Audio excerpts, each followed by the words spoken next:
we have to stop. We have to stop pretending.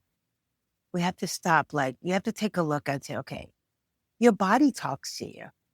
Your life speaks to you. If you're looking at the life that you've created and it's not what you want, then we need to do some work.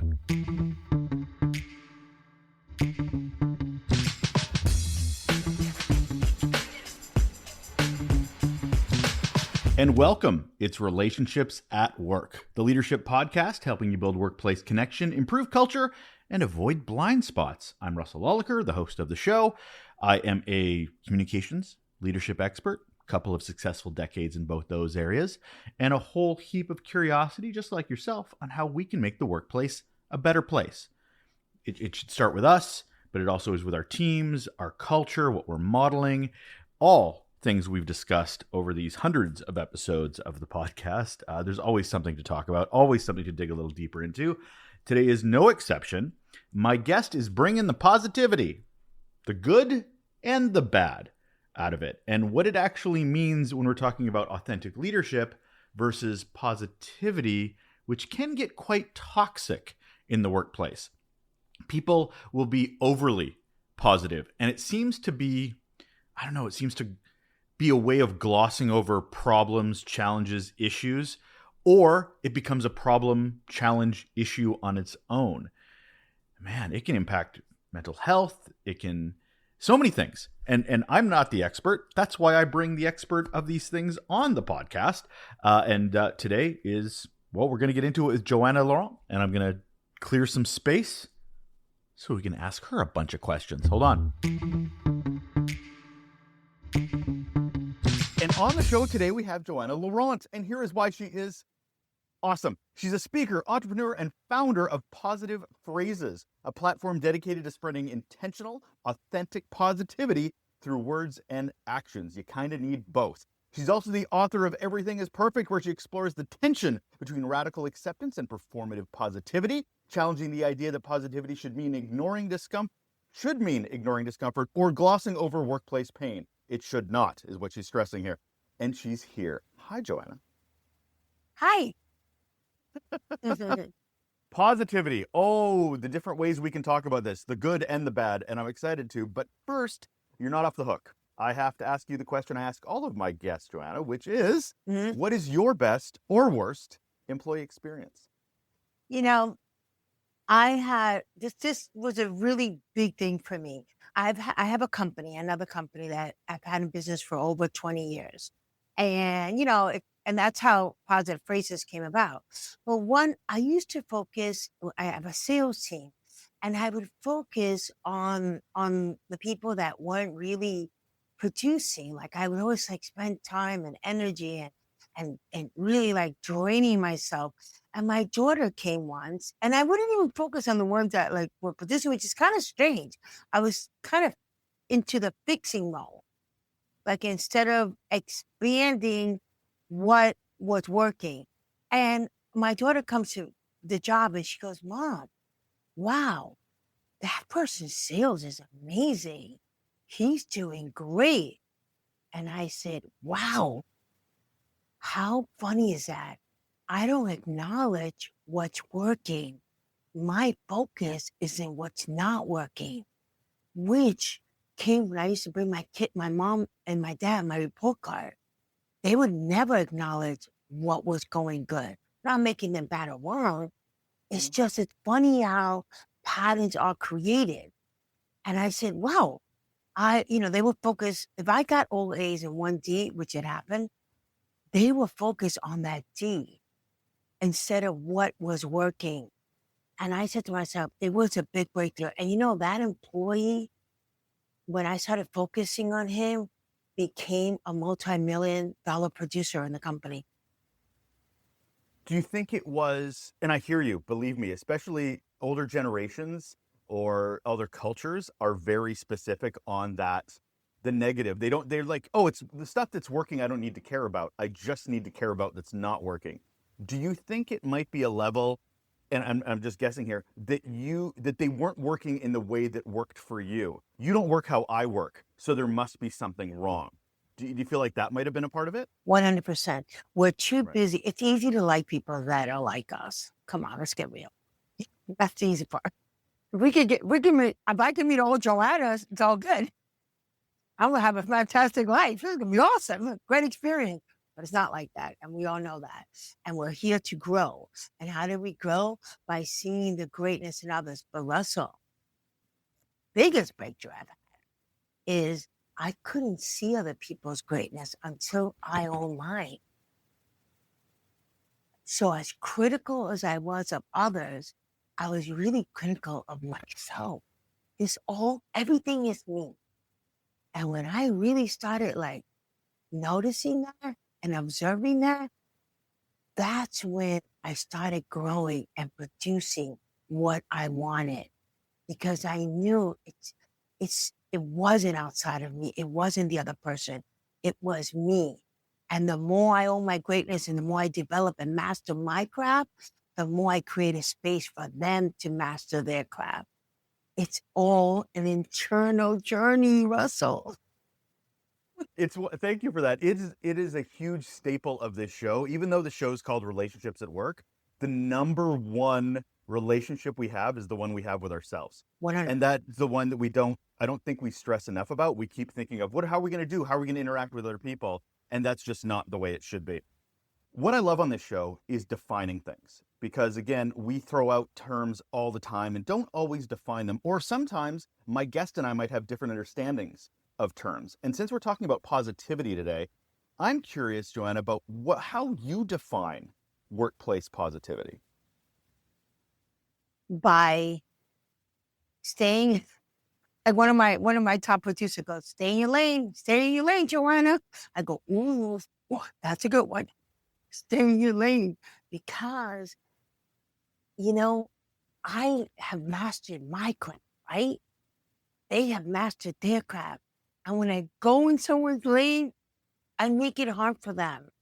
And because unless I'm going as a collective, together is better. See, together is better, but together is better by respecting each other's talent, by allowing people to process things. Because, I read this in a book. I don't know who said it. I think it was one of Neil Donald Walsh's book. He said, there's many ways to wash dishes. It doesn't mean, and they'll get done. Like just because you do something one way, Russell, doesn't mean that it's the only way of getting it done. But sometimes our mind can be so limited that we think it's that so, and it's not. And it's so nice when you see other people go through the process. You even learn from it. And it allows you to be a better human, a better parent if you have kids, business is such a sacred thing to have. And a workplace is so sacred because you spend so much time there. So it's really important that you create an environment that works, that allows happiness and joy and productivity and results to occur. And I believe that positivity does that. I believe that. I don't want to go into tantrum, but there's so much there that we can work out of. So I want to make sure that I just, you know. Well, yeah, I'm kind of curious though, because immediately I thought when I was going to ask the question that you would go deep into mindset, but you're talking specifically about sitting within your guardrails, your lane. I'm kind of curious, how do you connect the two, or do you think it's strictly about sticking to what you know and what you're good at? Well, a great team, right? Mm. We have a great leaders create leaders. Great leaders create leaders. I read that too. I'm a big heavy reader. Depends on which book I was, but I did. And that's powerful because when leaders create leaders, then I'm not micromanaging.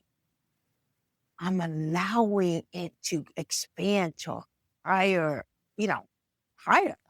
So when I say that, it's like everybody, and it's so funny because it's when I'll give you an example. We had a meetup deadline yesterday, right?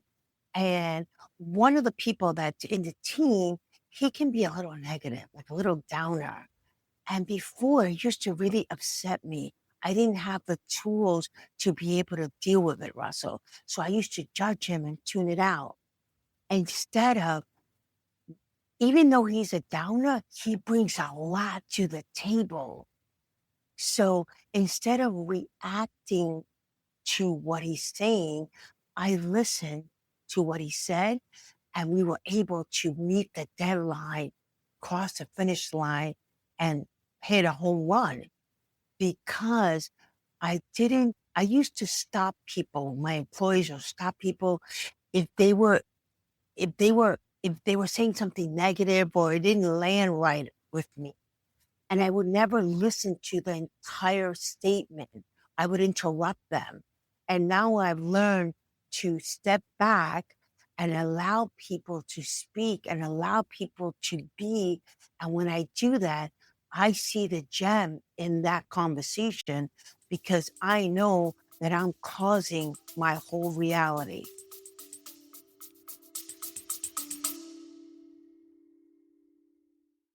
Hey, if you're enjoying the insights from our guests, you'll love our Raw Notes newsletter.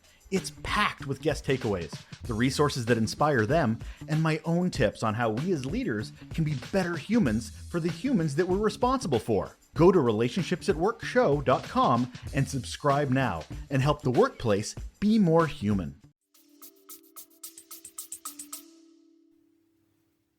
I love that. How would you compare being positive with the negative of positive in the workplace, the toxic positivity, the forced cheerfulness? What is the difference? It sometimes helps me define things if we focus on what it's not as much as what it is. So in contrast, we work in a lot of organizations that are like, hey, everything's great. Don't look over here. Like, it's very much of focusing on how it should be rather than what it is. How do we differentiate? That's inauthentic positivity. That's not authentic positivity. When you're authentic, something sparks. When you're inauthentic, it just doesn't move because it's, yeah, seriously, wake up, today's a great day. Yes, I always wake up, today's a great day. It's a great day. It doesn't mean I'm not going to have challenges. It doesn't mean I'm not going to have obstacles, but my spirits are high. My spirits are open. I'm open. So when the obstacles come, I don't see it as a breakdown. I see it as an opportunity or there's something there. It's how I observe things. So when you have that phony positivity, if I go, I have an employee that was going through a lot of very tough time, and I would read with him in the morning. But I would also, when I would read with him and I would see that he was hurting himself, I would share times when I hurt myself. And I would share my experience so that he can see things differently. That's authentic positivity. Positivity is about being honest but being honest in the light. Oh, I love that, Russell. Being honest in the light. You get it? It's not being honest in the darkness. It's not me saying, Russell, you're great, and then me going, Russell's a jerk. That's toxic positivity. That's inauthentic. That's not gonna work. Or saying, I'm just saying that it's gonna work, but I really don't believe it's gonna work. I just said that at the meeting because I wanted to get out and have my coffee. That's toxic positivity. That's not honesty. So you have to be authentic with the light that's within so that you can shine it outward and among others and create a space for them to shine. Why do you think a lot of leaders and organizations subscribe to that whole everything is awesome, everything's great, everything's fantastic, and they, as opposed to being realistic? Okay, so we have to, that's a very fine line, Russell. Mm-hmm. Being realistic can have a limited conversation, a limited way of being. So when you're saying be realistic, are you telling them that it's impossible? Are you demeaning their belief? Are you trying to let them know that just because you don't see it or you don't believe it could be done and you're putting it out on them? So leaders that do want to create the positive environment of this is a great organization, they could stand in a mantra. They could stand in a mantra. It's okay for them to have that. It's okay for me to be this positive leader because this positive leader has been in business for 20 something years because of my positivity. So there's nothing wrong with that. You don't want the leader of the organization or the leader walking in lack or disbelief or that's not possible. Because then maybe a way of doing it is not possible. But if that person is in the belief that anything is possible, they'll find a way of bringing the company forward because in their mind, they're seeking a way. So what you seek, you attract. So it's not being realistic. It's just looking at opportunity, looking at there's a way forward, even through realism. So for myself, I've always been a realist, Mhm, but I've always had aspirations to be an optimist. mhm. Because to be honest, I feel like optimists are the ones that are moving things forward. Pessimists don't. They just sit in the mire and just point at all the negatives and don't move anything forward. They just sit here. It's not only being realistic, it's also adding that additional lens to that realism and the wah droopy. I'm showing my age here a bit. The sort of focusing on the darkness as opposed to what you've said, which is focusing on the light. How do you feel that might go too far? Because there's going to be people in the organization going, if you paint everything with a positive brush, you're not being realistic. Because there's a lot, and I get it from an inspiration motivation standpoint from the head of the company because they need everybody to buy into the vision and mission. But there are people in the organization that might be looking at that going, but they're delusional. They see, like, even if they're not, Mhm. but that there is that diversity lens where they're like, I don't connect with that because I'm not that way. How do you address that? I'm skipping ahead here to a little bit about how to engage with culture and teams, but I'm kind of curious in the way you're describing it. I've learned so much to be this way. I've, I've, and I've seen so many miracles because I am this way, because I train my mind to see opportunities versus lack. And it's a constant training. I'm constantly growing. I'm constantly moving forward. I'm sure till the last day a little bit of doubt does show up in my mind. But I go, okay, that's doubt. That's not real. I've become, the goal is to become an observer of your life, Russell. So you can see what works and what doesn't work. But this is so powerful because what happens is one of the business partners that I have, he tends to go the negative route, but he acts in a positive action. Interesting. So if I, when I allow him to be, it allows me to be, and my outcome most of the times come out. They win. I win. But I could get into friction that the way he delivers the opportunity is so negative that my mind used to shut it down. I used to lock myself in the office. But now, since I've grown and done more work internally to see the good in him, I'm able to be in a meeting, allow him to be, and still see the jewel, see a direction, or see something that he gives to me, and still focus on the outcome and add it on to the outcome I want and for it to come out. So pessimism and negativity, it's there to cause growth. It could be looked at like that. You could grow with it. Don't fight it. Just say, okay, it's here. What am I gonna do with it? I'm gonna push myself even bigger. It's all you, Russell. It's all within. I love, Joanna, that you got super positive about pessimism. That's basically what just happened there. I think we're So I want to dig into that self-work though, because as you said, the first place we need to start is with ourselves. And that's where I want to dig in. So what would you recommend to a leader, to somebody in the workplace, what inner work would you recommend they start doing? Because you don't just start this tomorrow. There is foundational work. I'm assuming there's foundational work that we need to do to ensure that our optimism is authentic and not performative or not avoidant. So what do we do as individuals down that path? We have to stop. We have to stop pretending. We have to stop. Like, you have to take a look and say, okay, your body talks to you. Your life speaks to you. If you're looking at the life that you've created and it's not what you want, then we need to do some work. As leaders, I always, I just wanted to get this lifetime right. I wanted to make sure that I was in communion with God. I wanted to make sure that I became the best person God created me to be. I wanted to make sure that I made a difference in this life. That if I came across someone that was to not my liking, that I looked in my heart and found empathy for that person instead of just push aside like they don't matter.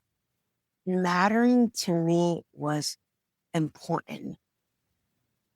And I wanted to make sure that others mattered, but that I mattered too. There's so much work I did on myself. And how did I do? I just started reading. I would read, I would look at leaders that I wanted to, that were mentored, that they didn't even know they were mentoring me. That I would look at what books they read. I would look at the beauty of right now. I'm 60. So it was different back then. It's funny, when you are in quest of becoming your greater self, things show up, books show up.